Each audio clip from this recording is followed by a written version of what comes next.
Okay, salam sejahtera semua. Hari ini kita teruskan bahagian kedua bagi pewarisan manusia. Okay, pelajar-pelajar boleh buka ke muka surat 244. Muka surat 244. Kemarin kita telah bincangkan tentang sindrom iaitu penyakit genetik yang disebabkan oleh tak disgensi. So, hari ini kita akan teruskan lagi dengan pewarisan manusia, bahagian pewarisan manusia. Hukum Mendel dengan pewarisan manusia. Contoh pewarisan manusia adalah seperti yang ditunjukkan di sini, iaitu first, kumpulan darah ABO, faktor resus, thalassemia, kebolehan menggulung lidah, bentuk lekapan cuping telinga, jantina, ciri terangkai seks. Okay, ciri-ciri terangkai seks ni termasuklah buta warna. Ini semua mutasi gen. Okay. So first kita akan bincangkan kumpulan darah ABO. Sistem darah ABO dalam manusia ini merupakan satu contoh bagi alel berbilang. Okay, alel berbilang. Kenapa kita panggil dia alel berbilang? Sebab dia bukan dua alel saja. Sebelum ni kita tahu semua satu ciri itu diwarisi dengan dua alel. Satu alel dominan, satu alel resesif. Itu saja yang kita tahu daripada eksperimen Mendel. Tapi kumpulan darah ABO ini dia ada alel berbilang di mana dia lebih daripada dua. Kumpulan darah dikawal oleh satu gen yang terdiri daripada tiga alel yang berlainan pada satu lokus, iaitu alel EA, EB dan EO. Okay, E ini adalah base letter I yang dia mewakili immunoglobulin. Okay, immunoglobulin. Alel-alel ini menentukan jenis antigen yang terdapat pada permukaan membran sel darah merah. Jadi, seseorang itu dapat membawa dua alel sahaja untuk penentuan kumpulan darah. Jadi, dikawal oleh tiga alel. Ini ulang kaji bab 10 tingkatan 4. Kita pernah sudah bincangkan pasal kumpulan darah ABO ni. Antigen adalah semua tanda-tanda yang kamu boleh nampak di permukaan sel darah merah. Jadi, kumpulan darah A, sel darah merah dia mempunyai antigen A pada permukaan membrannya. Antibodi yang hadir dalam darah dia adalah anti-B. Jadi kumpulan darah ini tidak boleh terima darah daripada B sebab antibodi B ini akan serang. Akan serang sel darah merah kumpulan B. Ini adalah kumpulan B. Kumpulan AB mempunyai kedua-dua jenis antigen AB pada permukaan sel darah merah. Kumpulan O pula dia tidak ada antigen. So dalam darah dia ada anti-B dan anti-A. Si O ni dia tidak boleh terima darah daripada A, B ataupun AB. Dia hanya boleh terima darah daripada O sahaja. Ini salah satu faktor. So kumpulan darah ABO ni jadual 11.3 daripada buku teks. Ciri-ciri genotip dan fenotip kumpulan darah manusia. Jika genotip EA ataupun EA berpasangan EO, jadi fenotip bagi seseorang individu itu ialah A, kumpulan darah A. Jika genotip adalah EB berpasangan EB berpasangan EO, jadi kumpulan darah dia adalah B bagi fenotip individu itu. Kenapa begitu? Sebab EA dan EB, tengok petunjuk dia, merupakan alel dominan. Maksudnya jika EA dan EB itu wujud, maka sifat dia akan ditampilkan. EO adalah alel resesif. Jadi jika seseorang itu berdarah kumpulan darah dia O, maka genotip dia kita tahu satu saja kemungkinan, iaitu EO berpasangan dengan EO. Alel resesif. Kumpulan darah AB dia mempunyai genotip dia EA dan berpasangan dengan EB. Dua-dua adalah dominan, jadi dua-dua akan ditunjukkan AB. Harap-harap kamu boleh faham. Masalah penyelesaian masalah pewarisan kumpulan darah ini ada dalam buku teks kamu. Dia bagi satu persoalan, jika seorang lelaki yang mempunyai kumpulan darah A berkahwin dengan seorang perempuan yang mempunyai kumpulan darah B, terangkan kemungkinan pasangan ini mendapat anak yang mempunyai kumpulan darah O. Jadi di sini lelaki yang mempunyai kumpulan darah A, dia ada dua jenis genotip, iaitu EA berpasangan EA ataupun EA berpasangan EO. Begitu juga dengan perempuan. Jadi berapakah kemungkinan pasangan dapat anak yang mempunyai kumpulan darah O? Ada kemungkinan. Jika bapa dia mempunyai heterozigot darah A dan ibu mempunyai heterozigot darah B. Yang cikgu cakap kemungkinan yang kedua itulah heterozigot, satu alel dominan berpasangan dengan alel resesif. Okay. Jadi lepas meiosis berlaku pada bapa dan ibu, maka gamet yang terhasil ada dua jenis, membawa dua jenis, separuh daripada genotip bapa dia, iaitu EA ataupun EO. Bapa boleh hasilkan dua jenis alel. Ibu juga. Okay. Jika persetujuan berlaku antara bapa dan ibu ni, jadi genotip anak dia ada kemungkinan EA berpasangan EB, ada kemungkinan EA berpasangan EO. Jadi darah A lah kan, ini anak. Okay, EB, EO dan EO. So ada satu 25% kemungkinan dia anak itu berdarah O. Ni fenotip anak dia. Fenotip anak dia ialah apa yang ditunjukkan lah, ciri yang ditunjukkan. Dia boleh jika pasangan ibu bapa membawa genotip begini, heterozigot, maka anak dia ada kemungkinan dia dapat anak yang berdarah AB, ada yang kumpulan darah A, kumpulan darah B, ataupun kumpulan darah O pun ada kemungkinan. So kadang-kadang ada bila pengetahuan sains itu tidak cukup, maka ada yang heran, kenapa saya my wife is B tapi anak saya O, adakah itu bukan anak saya? Tapi actually ada kemungkinan dia jika kedua-dua pasangan itu mempunyai heterozigot A dan O. Alright. So nisbah fenotip adalah 1:1:1:1. Ini raja skema kacokan pewarisan darah kumpulan ABO.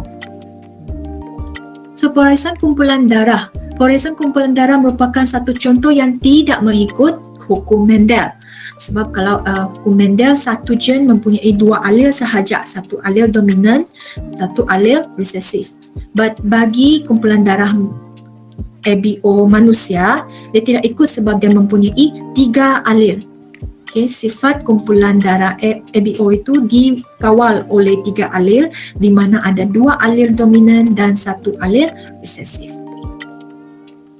So untuk darah bukan itu sahaja, ada satu lagi faktor yang dikenali sebagai faktor rhesus. Okay, contohnya macam cikgu berdarah, kumpulan darah cikgu ialah O, but O positif. Okay, O positif. Mari kita tengok apa itu O positif. Kenapa ada faktor rhesus ini? Selain daripada antigen A dan antigen B yang terdapat pada permukaan sel darah merah manusia, satu lagi antigen iaitu antigen D. Antigen D ini dikenali sebagai faktor rhesus. Rhesus positif, jika seseorang itu mempunyai rhesus positif, maka individu yang mempunyai antigen D ini, boleh nampak antigen D. Kalau rhesus negatif, maksudnya individu tidak mempunyai faktor rhesus. Kalau tidak ada, dia negatif lah. Okay, negatif.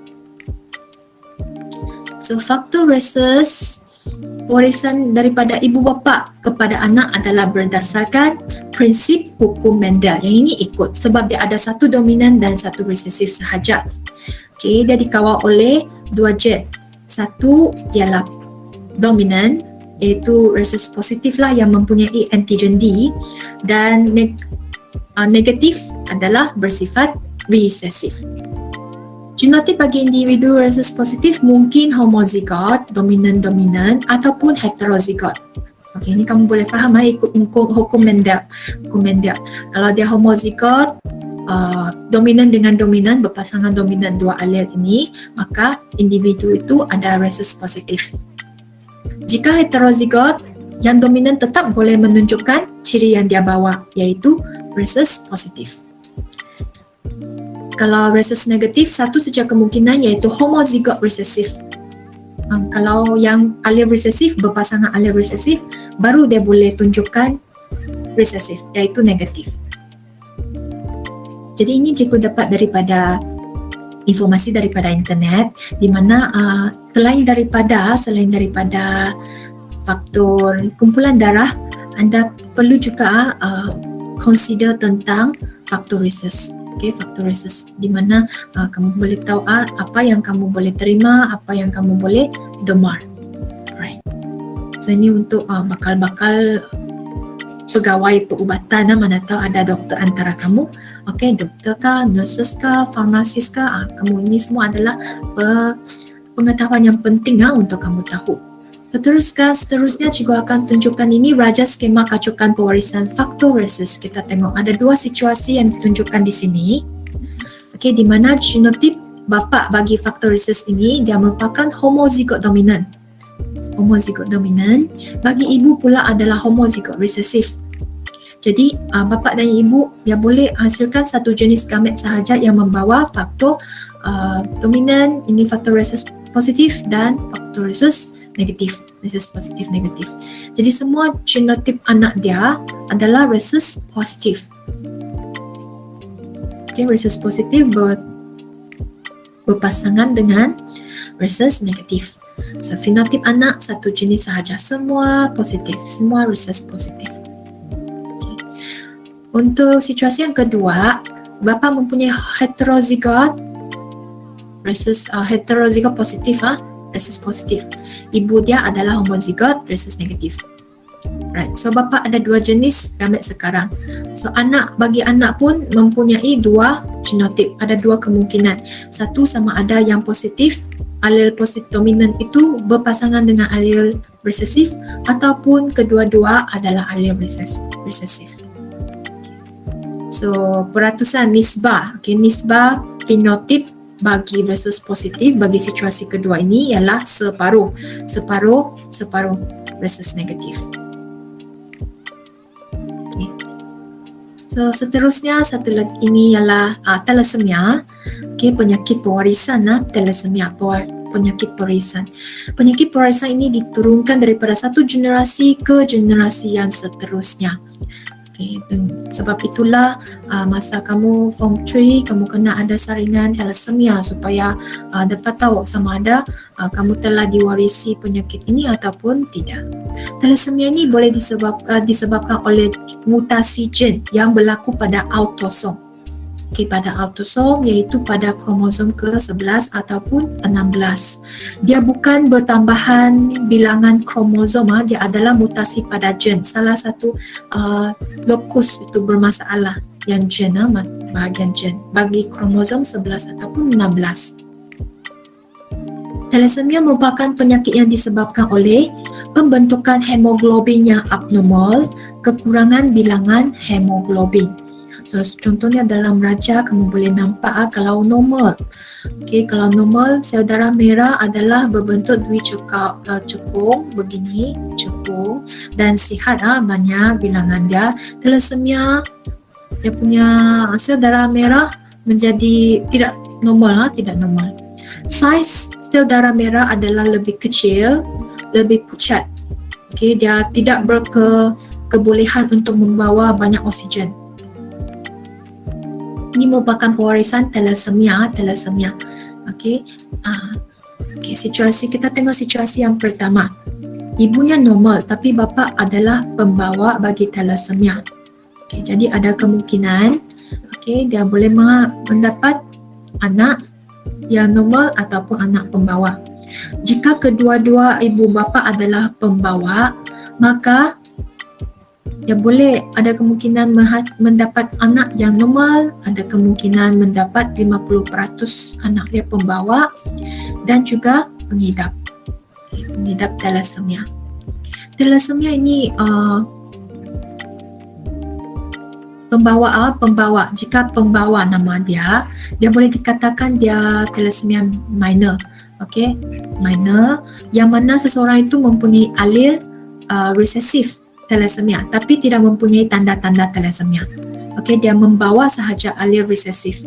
Jadi jika dia berkahwin dengan pasangan yang pembawa juga, maka ada kemungkinan anak dia dapat pewarisan ini, penyakit thalassemia. So pengesanan thalassemia hanya boleh dibuat melalui ujian darah.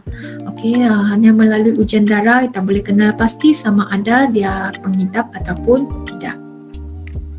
Okay. Jadi kalau pengidap thalassemia dia dikenali sebagai thalassemia major sebab dia membawa alel resesif itu dan juga menunjukkan tanda-tanda thalassemia seperti dia selalu kelihatan letih.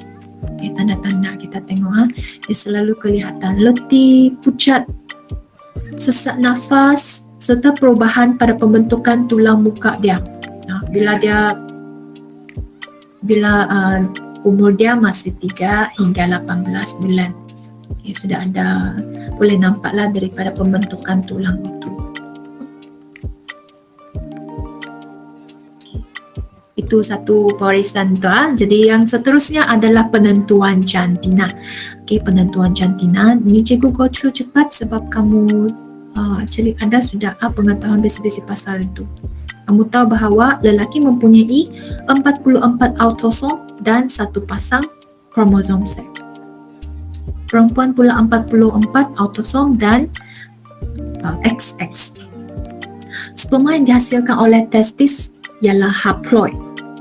Haploid dan membawa dua jenis kromosom iaitu 22 tambah X. Okey, ni 22 tambah X dan 22 tambah Y. OC sekunder yang dihasilkan haploid juga. Okey, dan membawa satu jenis kromosom iaitu 22 tambah X. Seks atau jantina anak ditentukan semasa persenyawaan. Penentuan jantina anak. So ada ibu membawa XX, kromosom seksnya ayah XY.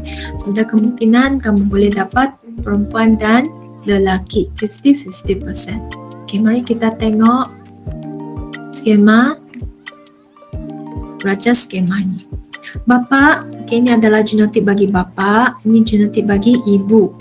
Selepas proses meiosis berlaku, dua jenis gamet dihasilkan oleh bapa iaitu 22 tambah X, 22 tambah Y.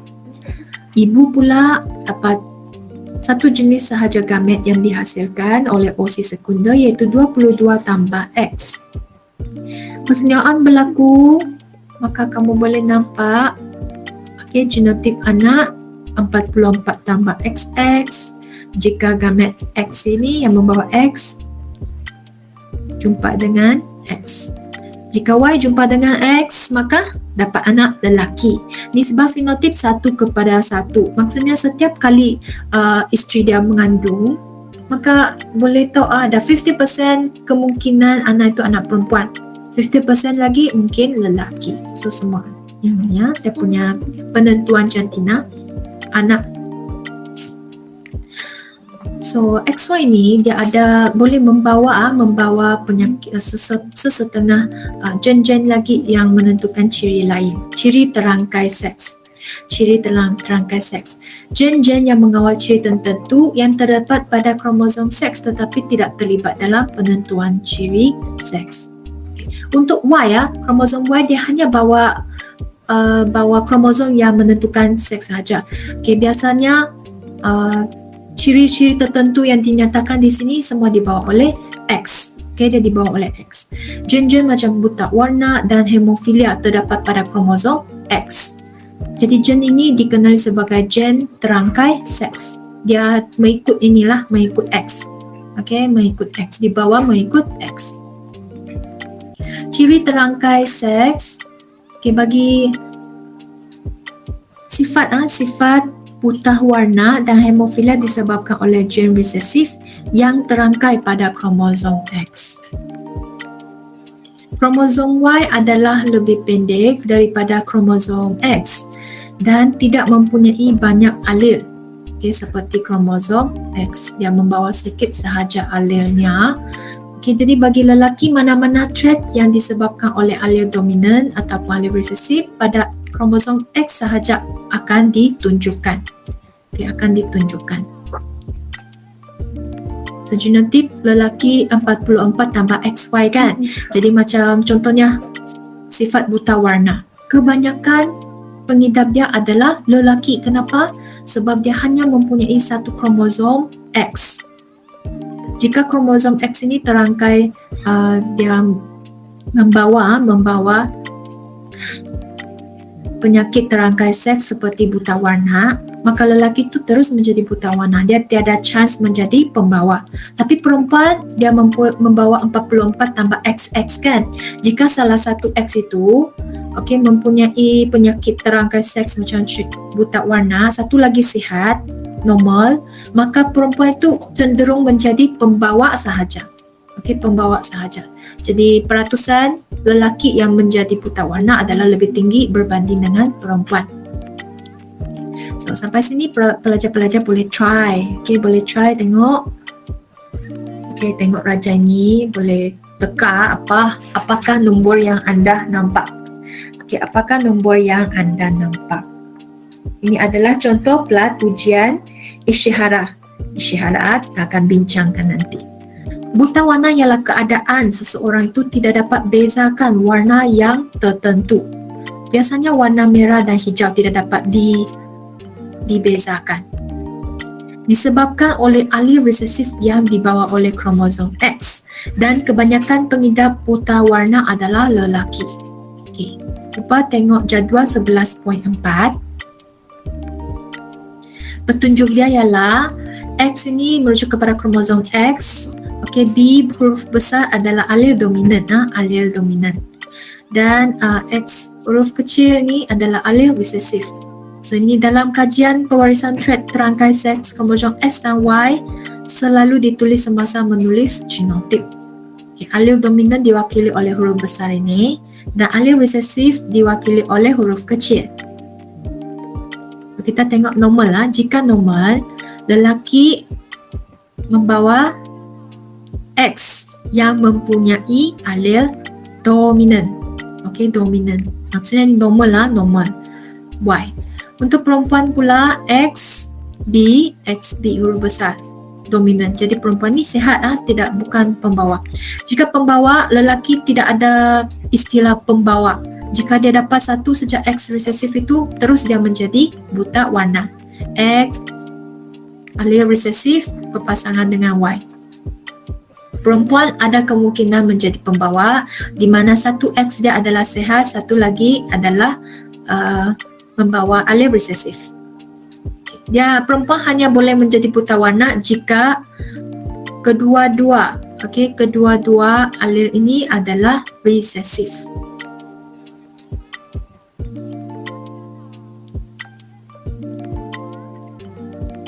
Raja ini menunjukkan raja skema kacukan pewarisan buta warna. Buta warna. Kita tengok, bapa mempunyai penglihatan normal. Maksudnya dia membawa allele dominan dengan Y. Ibu adalah pembawa. Pembawa. Dan mau tahu sama ada kemungkinan ke tidak anak dia mendapat buta warna, menjadi buta warna. So ibu dia membawa satu allele dominan dan satu allele resesif. Selepas perseniawaan berlaku, didapati bahawa genotip anak dia seperti ditunjukkan ini. Homozigot dominan, heterozigot dominan, heterozigot dia dominan jugalah. Ini adalah resesif. Resesif. Jadi perempuan normal, perempuan pembawa, lelaki normal, lelaki buta warna. Maksudnya asalkan ada salah satu orang daripada bapa atau ibu dia, contohnya ibu dia pembawa ataupun bapa dia buta warna, maka kemungkinan besar anak yang dilahirkan adalah ada kemungkinanlah menjadi buta warna juga. Nisbah fenotip 1:1:1:1. Ini ujian isyihara yang cikgu bilang tadi.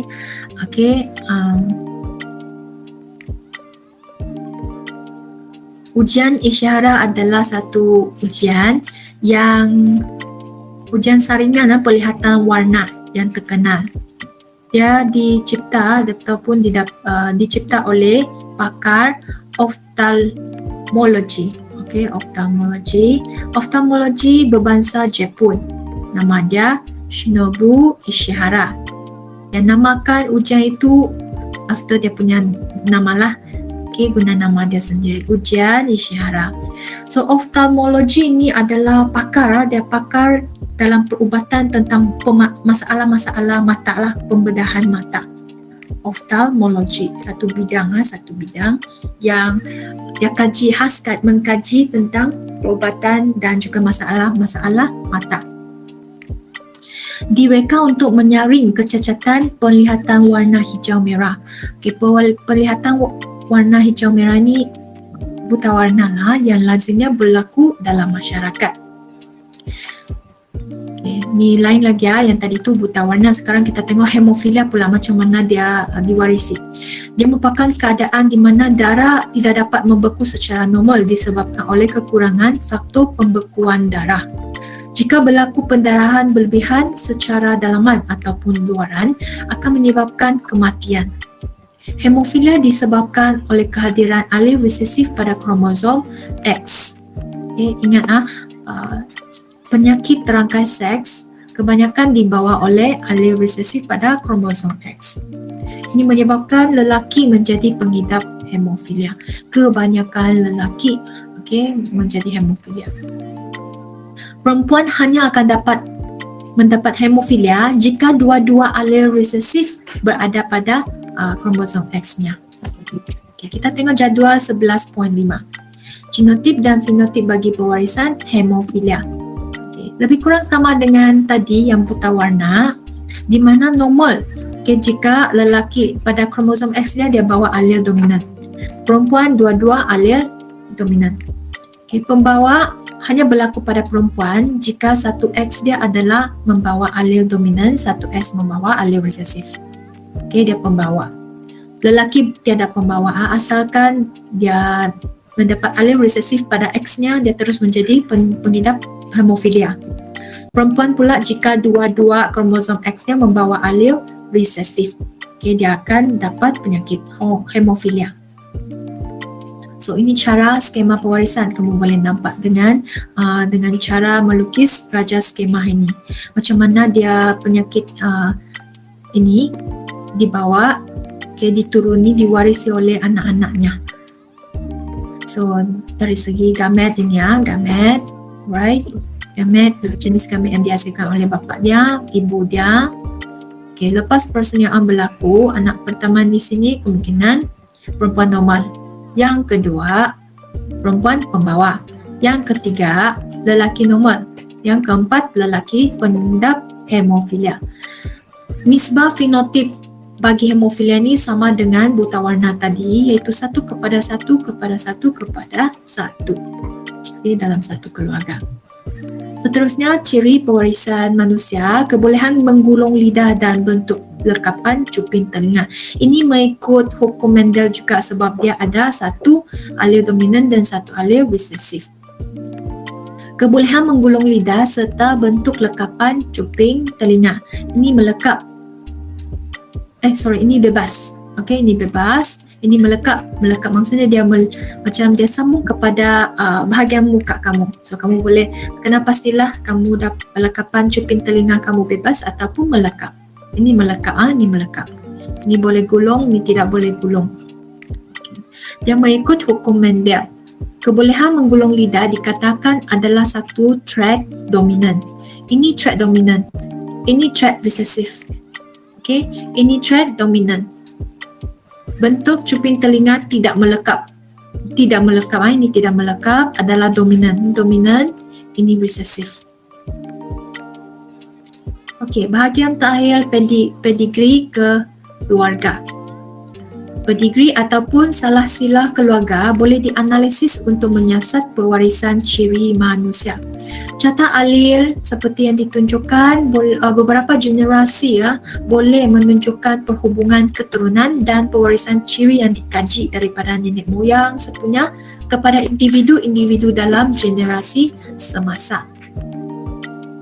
Analisis pedigree keluarga ini membolehkan ahli genetik membuat satu ramalan tentang pewarisan ciri gen yang berkenaan, mengenal pasti ciri dominan gen ataupun sifat resesif gen. Ciri gen dominan muncul dalam semua generasi, ciri gen resesif mungkin tersembunyi dalam generasi-generasi yang tertentu sahaja. Raja 11.22, kita tengok dulu simbol yang digunakan. Segi 4 menunjukkan lelaki dan warna putih di dalam dia mewakili lelaki normal. Perempuan adalah bulatan dan warna putih dalam dia adalah normal. Segi 4 yang berwarna biru ini adalah pengidap hemofilia, perempuan pengidap hemofilia dan perempuan pembawa. Tidak ada lelaki pembawa, ingat. Sebab bapa dia sihat. Bapa dia sihat. Ibu dia adalah pengidap hemofilia. Jadi ini adalah anak yang dihasilkan jika dia berkahwin dengan lelaki yang normal, pembawa berkahwin dengan yang normal. Ada kemungkinan salah seorang anak lelaki dia merupakan pengidap hemofilia. So, perkahwinan antara lelaki yang pengidap hemofilia dengan perempuan pengidap hemofilia, dua-dua hemofilia. Jadi 100% anak yang dihasilkan generasi ketiga ini semua adalah pengidap hemofilia. Tidak kisah dia lelaki ke anak lelaki ke anak perempuan. Okay.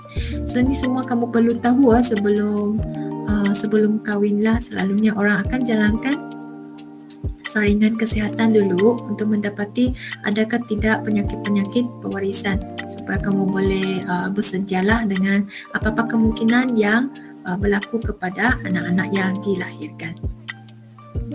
Itu saja untuk bab 11. Habis sudah bab 11. Kita tengok praktis formatif 11.4. Ada 3 soalan. Semua adalah situasi-situasi yang dia bagi dan kamu perlu lukis baca skema.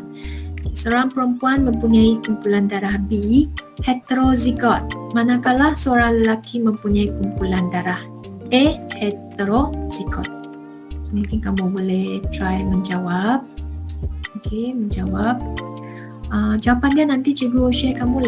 Kamu cuba lukis dulu untuk uji kefahaman diri sendiri sama ada saya sudah berkemampuan untuk lukis raja skema sendiri, menganalisis fenotip dan nisbah fenotip anak ataupun tidak.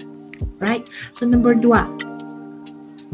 Nombor 1 ini selain daripada kamu lukis, kamu perlu terangkan juga pewarisan kumpulan darah keluarga ini menggunakan raja skema dan juga simbol yang sesuai. Apakah kebarangkalian kedua-dua anak itu mempunyai kumpulan darah A? Bagi tahulah apakah kebarangkaliannya. So nombor 2, seorang perempuan yang heterozigot bagi hemofilia berkahwin dengan seorang lelaki normal. Ingat gunakan simbol yang betul dan catatan genotip yang betul. Apakah kebarangkalian mereka mendapat anak lelaki yang mengidap hemofilia? Nombor 3, seorang lelaki yang homozigot bagi kebolehan menggulung lidah berkahwin dengan perempuan yang heterozigot bagi kebolehan menggulung lidah. Apakah implikasi kacokan ini? So, ketiga-tiga perlukan kamu lukis raja skema. Ini adalah latihanlah kamu try untuk buat dulu. Cikgu akan bagi jawapan dia pada hari Isnin nantilah kamu buatnya. Slow-slow cari masa kamu buat. Alright. Okay, soalan ni. Soalan 11. Okay, soalan 11. Raja berikut menunjukkan, boleh nampakkah? Mariha boleh nampak?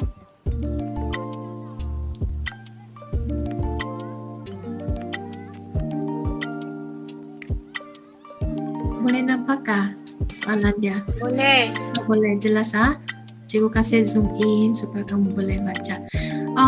Raja berikut menunjukkan karyotip manusia. Okey, karyotip manusia. Okey, ini semua pasangan autosom dia sihat. Ini kromosom. Okey, antara berikut yang manakah benar tentang karyotip manusia yang ditunjukkan? Ini macam perempuan kan, dua-dua yang panjang adalah kromosom X. Cari mana yang benar. Okey. 1. Terdapat 22 pasang autosom. Betul ke tidak?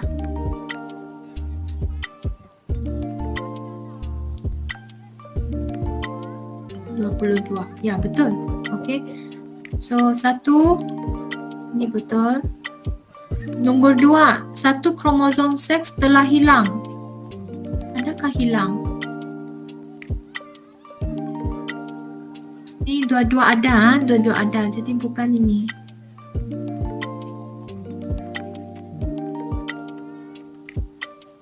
Nombor 3, kariotip yang ditunjukkan ialah kariotip perempuan. Ya, perempuan.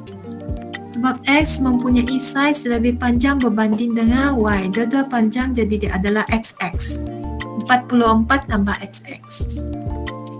Yang keempat, terdapat ketidaknormalan pada pasangan kromosom ke-8. 1, 2, 3, 4, 5, 6, 7, 8. Tiada juga ketidaknormalan. Dia normal saja. Jadi ini bukan.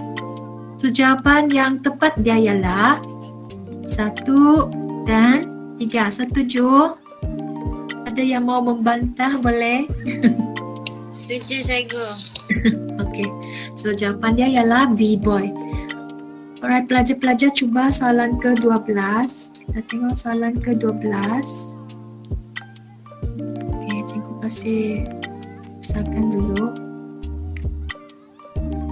Raja berikut menunjukkan raja kacukan penentuan jantina anak bagi sepasang suami isteri. Bapa, ibu, V, W, P. Anak bayi lelaki Q. Okey, bayi lelaki Q. So, apakah kemungkinan genotip bagi V, W, P dan Q? Oh, V dan W senang kan? Okey, cuba try. Ada Iqmal? Ada Iqmal kah? Masih 10 orang kah, Fariha?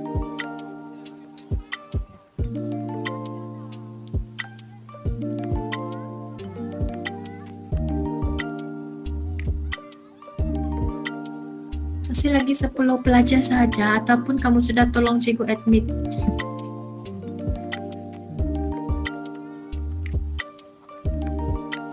Okey, jawapan dia, jawapan B kah, cikgu? B. B, XY lelaki, SS perempuan, Y, Q di mana? QXY. Ya macam B kan? Kita tengok dulu. Sekejap. Ya, jawapan tepat iaitu B, boy. Okey, B, boy. Okey, P. P adalah 22 tambah Y sebab dia bayi lelaki ya. Dan Y itu tidak mungkin dihasilkan oleh ibu. Jadi P adalah 22 tambah Y. Soalan seterusnya, kita tengok soalan seterusnya, soalan 13. Sorry, ada kabur sikit. Raja berikut menunjukkan pewarisan kebolehan menggulung lidah. Okey, bagi sepasang suami isteri. Bapa, ibu. Bapa membawa heterozigot, ibu pun heterozigot. Apakah kebarangkalian anak mereka boleh menggulung lidah dan mempunyai genotip homozigot dominan? G huruf besar ialah boleh gulung lidah. G boleh gulung. Kecil, yang huruf kecil tu tidak boleh gulung. So kamu boleh try buat catatan. Okay, mula lukis. C kah, cikgu? C, 0.5 means 50% kan, 50%. Ya. Macam kurang tepat lah. Yang jawab ni siapa? Saima. Saima tengok lepas meiosis dia boleh hasilkan dua jenis gamet. Satu membawa dominan, satu membawa resesif. Jadi jika gamet ini jumpa ni, ini begini kan. Jadi boleh gulung. Anak pertama ni boleh gulung. Ini kedua, satu besar, satu kecil. Ini pun boleh gulung. Yang ni Satu besar, satu kecil, Nibung boleh gulung. So 75% sudah boleh gulung. Yang keempat, ini G. Dia mau apa? Yang mempunyai genotip homozigot dominan. Ni homozigot dominan. Homozigot dominan baru 25% sahaja. Okey, 25% sahaja. Satu daripada 4. Satu daripada 4 darab 100%. Kita mau tahu berapa peratusan dia, kebarangkalian dia. Okey, so 0.25. Boleh Sema? Boleh cikgu. Okay, 0.25. Okay. So 14. Kita tengok soalan 14. Raja berikut menunjukkan satu pedigree keluarga tentang pewarisan penyakit hemofilia dalam sebuah keluarga. Suami adalah pesakit, ni suami pesakit hemofilia. Sedangkan isteri dia normal, bukan pembawa juga. Simbol yang berloret mewakili individu yang mengidap penyakit genetik. Dia melahirkan tiga anak dia. Antara berikut kebarangkalian manakah adalah benar tentang P, Q, R dan S yang mengidap penyakit hemofilia. Okey, hemofilia. P ialah perempuan pembawa, jadi 0.5 lah kan. Jadi antara apa dia mau tanya, kebarangkalian manakah adalah benar?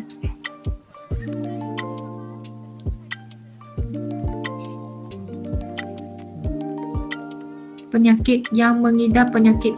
Oh, yang mengidap ni P ni bukan dia pembawa saja, tapi dia normal lah, normal. Jadi C ataupun D. Q dia normal, jadi C lah jawapan dia kan, C. Okay, C. Anak lelaki pasangan R dan S. R dan S ada kemungkinan sebab perempuan ni pembawa. Okey, pembawa. Jadi dia mungkin melahirkan. Ini kamu perlu lukis cuba kamu lukis dulu aja skema untuk cari. Tapi jawapan dia semua 0.5 kan. Jadi 0.5 lah ini. Anak perempuan pasangan R dan S. Perempuan dia tidak ada. Perempuan dia sama ada normal ataupun pembawa. C lah kan cikgu. Ya, C lah kan. C paling tepat. Ya, betul lah jawapan dia C. Okey, jawapan dia C. Itu saja topik perbincangan hari ini. Selamat belajar.